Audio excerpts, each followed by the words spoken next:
Hello, what's up? This is Coleman back again for another video. So pag-uusapan natin today is Epic Apps. So yung huling Epic Apps natin, tinanggal ni YouTube. May isang apps daw doon kasi nabawal. Wala tayong magagawa doon. Tinanggal na yan. So ito parang revision to. Konting revision ng app, ng version na yon. Pinalitan ko ibang apps na nandun. And ito na po siya. So kung interesado kayo, let's start. So unang-una. So kung mapapansin nyo, meron tayong wallpaper na video. Gusto niyo po yung ganito, yung wallpaper na video? Yeah, wallpaper po yan kung hindi kayo nagkakamali. That's wallpaper. And this is from actually, thanks to Wallpaper Engine. Yan, available po siya sa Google Play Store of course. Wallpaper Engine. Actually, na-feature ko na to before, 2021 yata, nung nirelease siya. Pero konti lang ang support niya nung time na yan. This time, mas maganda ang support niya. And this time, may mga collection na ako ng mga video wallpaper na i-share ko sa inyo na pwede nyong gamitin din. I-upload ko na lang sa Telegram na group ko. So, iwan ko yung link ng Telegram at link ng mga apps na nandito. Okay? So, yun lang naman. So, just in case na install nyo na, Google Play Store, Wallpaper Engine, open natin. Initially, kapag ka-open nyo, unang open, ito makikita nyo ng mga wallpaper. Okay yan, free po yan mga yan, hanggang dito yan. Free po yan, so magagamit nyo to, yan, pwede nyo gamitin, wallpaper na po yan. Exit tayo, yun. So, may ganun siyang gamit. So again, ito mga nakikita niyo to, free po ito. Pero itong ginagamit ko na ito na wallpaper na ito is dinownload ko talaga sa mostly Instagram kasi magaganda ang wallpaper video sa Instagram. So kung gusto niyo rin ng ganito, ilalagay ko to sa Telegram group ko. Again, yung Telegram group ko, ang link iwan ko sa video description. Hanapin niyo na lang sa video description ang link ng Telegram. So dapat may Telegram app po kayo. Sensya na, doon ko lang nilalagay kasi doon lang libre at madaling gamitin. Okay? So yun. Anyway, balik tayo sa loob ni Wallpaper Engine. So, kung gusto niyo itong mga wallpaper na ginagamit ko, like this one, or lilipat tayo sa iba, like this one, yung mga ganitong wallpaper, gumagalaw, iwan ko yung link sa video description. Again, ito po ay si Wallpaper Engine. So, ayan o. Gawin natin wallpaper, video wallpaper ang smartphone nyo. Ganito. Iwan ko itong mga video na din ito sa Telegram group para pwede nyo i-download and magamit nyo rin sa Wallpaper Engine. Okay? Again, free po ito. Walang ads din. Free. Free lahat. Okay? At least itong Wallpaper Engine at saka yung mga wallpaper na ilalagay ko. Sa pangalawang app is si A-Battery. Available din po siya sa Google Play Store. Kung gusto niyo pong malaman yung battery health ng smartphone nyo at yung cycle count or kung nakailang charge na kayo at konsumo sa battery nyo, kung di nyo po alam ang battery po ng smartphone ay may limit. Dati around 500 cycles o 500 na charge na konsumo. Okay? Ngayon, recently daw sabi 800 to 1,500 na charge na konsumo. Pero hindi ako masyado naniniwala kasi marami na smartphone ngayon na sira na agad ang battery after a year. Pero siguro depende pa rin siguro yan sa gumagamit ng mga ginagamit siguro for gaming or ginagamit habang naka-charge kaya siguro madali masira. Possible din, factor din kasi yun eh. Kasi isa lang naman sa mga factor ng pag-degrade ng battery is yung kanyang cycle count. Isa lang po yun sa mga maraming factors pa. So, kung curious kayo malaman ang inyong cycle count, so like this one, meron na po akong 47 times. Ibig sabihin, 47 times ko siyang ginamit and then kinonsumo ko yung charge niya 47 times na. So, malayo pa ako sa 800 na sinasabi. Malayo pa yan. So, yun lang. Kung gusto mo lang naman na monitor din, ikaw, kung matagal na ang smartphone mo, gusto mong malaman kung nakailang cycle count ka na o ilang charge ka na sa smartphone mo, gamitin nyo lang po ito si A-Battery. May konting paalala lang, ito po ay design lang for Android 14. So, Android 13, 12, 11, possible na gumana siya, pero possible din na hindi accurate. So, design lang talaga siya sa Android 14. And even with Android 14, hindi rin 100% actually na mag-work siya sa phone nyo. Kasi sa Samsung ko, hindi siya nag-work for some reason. Gumana siya sa Infinix, sa Tecno, gumana siya rito sa Red Magic, and possible na gumana rin siya sa ibang smartphone. Siguro try nyo na lang din. Libre lang naman po ito and napakalit lang din na kilobytes niya. So, ito po. Pero, konting reminder lang, like sinabi rito, some OEMs may not have implemented HAL correctly, so the data may be inaccurate and is provided for reference only. So, yun, for reference only. So, hindi nila kiniklaim naman na laging accurate. Possible. Depende kasi sa OEM or sa manufacturer kung binigyan nila ng access para sa battery ang smartphone nyo. Okay? So, again, try nyo lang si A-Battery kung mag-work sa inyo. Pangatlong app. Sa pangatlong app is si Google Maps. Pero hindi si Google Maps ang actually ipapakita ko sa inyo. Yung location history. Okay? Alam nyo ba na pwede nyo malaman kung saan nagpupunta ang mahal nyo sa buhay? Like, anak nyo or jowa nyo, possible din. gamit ang Google Maps na to. Paano? So, basta make sure lang na updated ang inyong Google Maps na app, updated at least, kung hindi ko nagkamali, kasi tinry ko siya sa lumang smartphone ko, hindi gumana, wala siya yung feature na yun. Pero, so make sure siguro, nasa version 11.120 at least, yung Google Maps nyo, para gumana itong feature na to. So, sa feature na to, pag in-open natin yung Google Maps, makikita natin, itong Your Timeline. Yan, ito. Your Timeline. So, Your Timeline na yan, by default, naka-off po yan. So, i-on nyo. Kunwari, hiramin nyo yung smartphone ng anak mo, hiramin mo, and then, pag nakita nyo itong Your Timeline na to, iti-turn on nyo po yan. So, sa akin, makikita nyo kung nasaan ako, nagpupunta dito maghapon. Okay? So, ang gagawin lang natin, by default, paano ba i-activate? Kunwari, first time yung i-activate, so punta kayo dito sa inyong Google Maps, hanapin nyo po itong profile picture nyo dyan, and then Your Timeline, yung, and then, may nakalagay dito, location history is off. Yan, nakikita nyo? Yan, history is off. Ito-turn on nyo ngayon yan. Okay? Make sure na yung account ang gagamitin nyo ang i-on nyo. And then, turn on. Yan, nakikita nyo dito. Tandaan nyo, timeline, turn on. Yun. And then, swipe lang pataas ng konti. Turn on ulit. Yun. So, got it. Now, pwede na kayo mag-back. Tapos, simula ngayon, araw na to, na itinurn on nyo siya, lalabas na rito kung saan nagpupunta ang may-ari ng cellphone. Provided na dala niya yung cellphone, siyempre. Pag dala niya yung cellphone, malalaman niyo na kung saan siya nagpupunta. Lalabas dito lahat ng history. Like kagaya ng sa account ko. Hindi ako masyadong naglalabas ng bahay, so konti lang makikita nyo rito. Yeah, Your Timeline, see? So akin, dalawa lang pinupuntahan ko. Nagpunta ko ng Pulo, and then nagpunta ako ng Heidi's Kusina.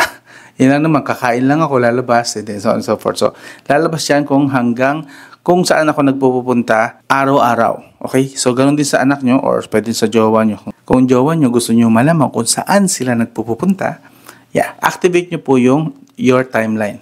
Yan, Your Timeline. I-turn on nyo lang sa account ng Google Maps nila. Hiramin nyo, and then i-turn on nyo to. And then hiramin nyo ulit after a few days, malalaman nyo kung saan sila nagpupunta na lugar. Okay ba? binigyan ng ano yun, no? ng tamang hinala fix no? Pero highly recommended ito actually sa mga parents para ma-monitor nyo na kung saan nagpupunta ang anak nyo, lalo't mga minor de edad. Yes, especially mga around 12 years old, 11, mga teenager, mahirap nang gawin ito, baka magtampo sila pero so, i-remind nyo sila or explain nyo na lang sa kanila bakit nyo gagawin ito sa smartphone nila, okay? Just to be sure, okay? Yun lang naman. And then, pang-apat, Volume Booster. So, ito yung app, last Epic Apps na in-include ko rito. So, Volume Booster. Saan ba yun? Yan, this one. So, makikita siya sa Play Store. Yan, nasa Google Play Store po siya. Google Play. Volume Booster by Goodev. Okay? So, pag in-open natin yan, typically, ganito ang lalabas. So, ito, sample lang naman to. Ito, papakita ko sa inyo. Okay? So, pag-play tayo ng video sa YouTube. Tapos, try natin i-open sa Volume Booster. Okay. So, currently, ito yung volume na supported ng... Yan, narinig nyo naman siguro.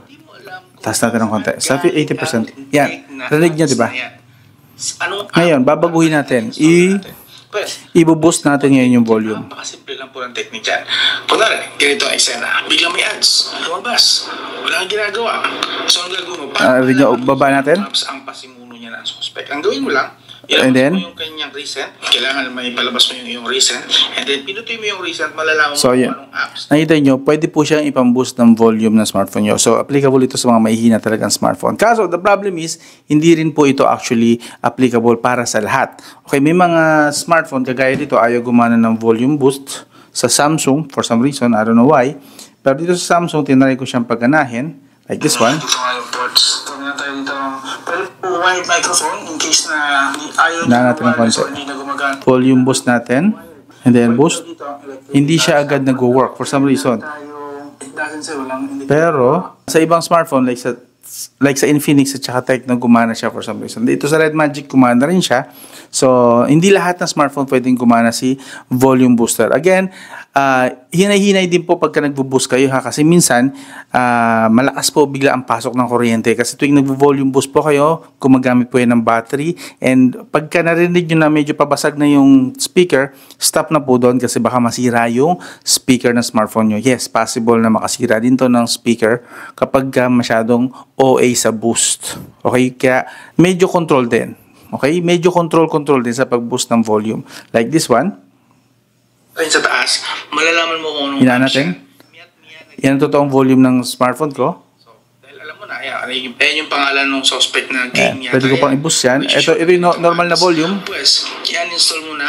Ito yung boost, dahan-dahan lang. Yan, narinig nyo yung basag. Pag may basag na, stop na yun dyan. Or, i-clear data mo, for stop mo na lang para hindi siya nangungulit. Now, what if hindi familiar sa'yo yung Pabanyanan ulit natin. Yan. pangalan ng Yun yung normal na sound ng volume ko. Ito yung lakas. Yan. Tansyahin nyo lang lagi ha. Yan, pwede nyo na i-minimize yan. Pues, ang gagawin nyo na po, Kusa na yan, ang gaganyan. pumunta na po kayo sa settings, punta kayo sa app manager. Kahit sa ibang app, actually pwede nyo gamitin. Even TikTok, I believe. Close natin to. Being on surfing ko. Again, pang boost lang ito ng volume ha. Boost ng volume and hinihinay po sa pag-boost ng volume kasi possible na masira ang speaker ng smartphone nyo kapag sinagad nyo hanggang dun sa dulo. Okay? Dinaan natin to. Sagad nyo hanggang dulo, pwede po masira ang speaker nyo. So, I would recommend hanggang dito lang sa half, up to 50% lang na boost. Huwag nyo pong isasagad. Okay? Baka masira yung speaker ng phone nyo again. Okay? So, yun. Nagkakaintindihan lang tayo. Konting hina-hina lang. Kasi talagang malakas po sa battery. Kapag binuboost nyo po siya, malakas din po yung pasok ng current sa speaker. Okay? Gusto ko lang linawin yung part na yun. Baka kasi masyado kayo mag-enjoy, sinagad nyo bigla ang volume boost. Alright. And then finally, pang-limang app. Pang-limang app is si DuckDuckGo. Kung gusto nyo ibalik ang privacy sa inyong web browsing, try nyo po install si DuckDuckGo. Actually, na-feature ko na to before, but this time, I believe mas maganda yung kanya mga features. May nadagdag sa kanya na features. Nung feature ko siya, wala siyang ganitong feature. Like this one. Itong fire logo na yan. Alam nyo ba na kapag kinlik nyo yan, lahat ng history, lahat ng mga binisita nyong website, from entertainment, research, yung mga gano'n, pag pinindot niyan, mabubura lahat po ng history. Okay? Like this one.